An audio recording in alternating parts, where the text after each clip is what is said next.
আজকের যে সংবিধান বর্তমানে, এটা কোনো সংবিধান? এইটা মনে হচ্ছে যে তাদের বাপের একটা দলীয় একটা গ্রন্থ হয়েছে, এই হলো অবস্থা। না, সংবিধানের মধ্যে অনেক পরিবর্তন আনতে হবে যাতে সকলের জন্য ন্যায় বিচার হয়।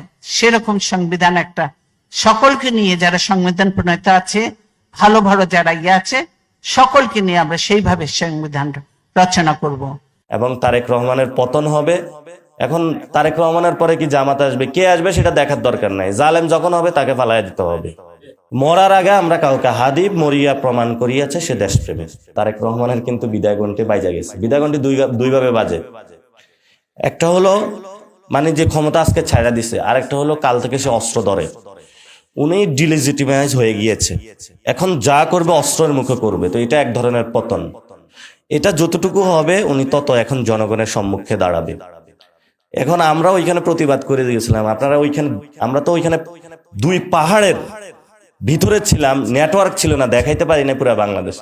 500 পুলিশ দিছে, তারপরে ট্রাক ফালায় রাখছে, এরপরে হলো কি যেন ট্রাক্টর ফালাইছে, তারপরে ছাত্র দলের পুলিশে জিজ্ঞেস করে এগুলা কে করছে, ডিবি এগুলা দিছে, তারপরে হলো দৌড়ে চলে যেতেছে। আমরা জিজ্ঞেস করলাম এগুলা কে দিছে, আমরা জানি না। পরে এসপিরে জিজ্ঞেস করলাম এই বুদ্ধি আপনি নতুন বুদ্ধি আবিষ্কার করতে পারলেন না? আগের বুদ্ধিরই নকল করছি। গ্যাস নাই, বিদ্যুৎ নাই, ভালো কথা। এখন বাংলাদেশ তাহলে কিভাবে দাঁড়াবে? এখন আমরা তাহলে কি করব?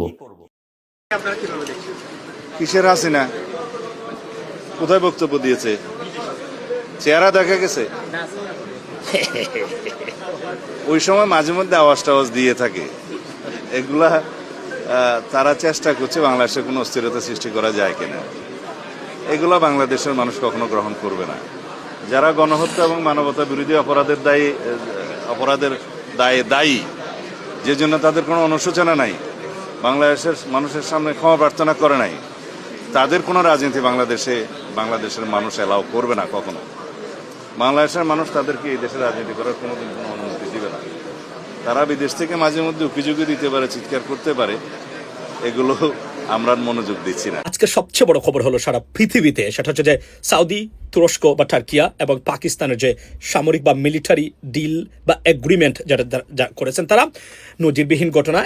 এবং নেটোর পরে পৃথিবীতে সবচেয়ে বড় আপনার মিলিটারি এগ্রিমেন্ট বা ডিল হলো বা অ্যালায়েন্স এই মুহূর্তে হলো সৌদি, পাকিস্তান এবং তুরস্কের মধ্যে। Why? Because Pakistan is a nuclear power এবং আপনার সৌদি হচ্ছে যথেষ্ট মানে টাকা কড়ি দিক দিয়ে গেলে নাম্বার, এই মুহূর্তে যদি আমি কয়েকটা দেশ বাদ দিই তাহলে ভেরি সুপার পাওয়ার। এখন সবচেয়ে বড় জিনিস হলো যে এটা, এবং এই তিনটা দেশের সাথে পাকিস্তান মার্কিন যুক্তরাষ্ট্রের সম্পর্ক খুব ভালো। প্রেসিডেন্ট ট্রাম্পের এই জন্য নেগেটিভ প্রতিক্রিয়া নেই এটা নিয়ে অনেকেই, বাট ইসরায়েলি গভর্নমেন্টে তাদের আছেন, বা ভারত মনে মনে খুবই ক্ষুব্ধ এবং এক ধরনের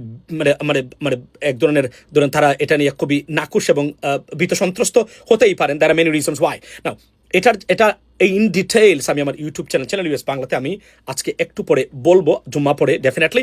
বাট এখানে আমি একটু জিনিস বলি, what is the significance. By the way, Muslim বিশ্বের জন্য এই ধরনের একটা ডিল দরকার ছিল।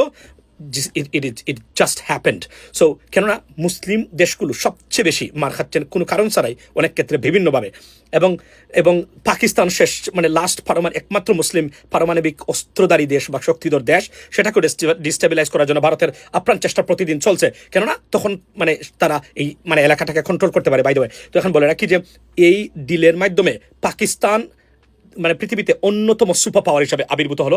এখানে বাংলাদেশের জন্য এটা বাংলাদেশ, বিশেষ করে ভারতীয় বাংলাদেশি যারা আছেন এবং আওয়ামী লীগের মতো যারা পাকিস্তান ভিত্তিক রাজনীতি বাংলাদেশে করতে চান, পাকিস্তানকে নিয়ে পচিয়ে গলিয়ে দুর্গন্ধ বের করার চেষ্টা করেন, তাদের জন্য ব্যাড নিউজ হচ্ছে এখন থেকে পাকিস্তানকে নিয়ে কোনো ধরনের ষড়যন্ত্র রাজনীতি করতে গেলেই সৌদি সবার আগে আসবে, তুরস্ক সবার আগে আসবে।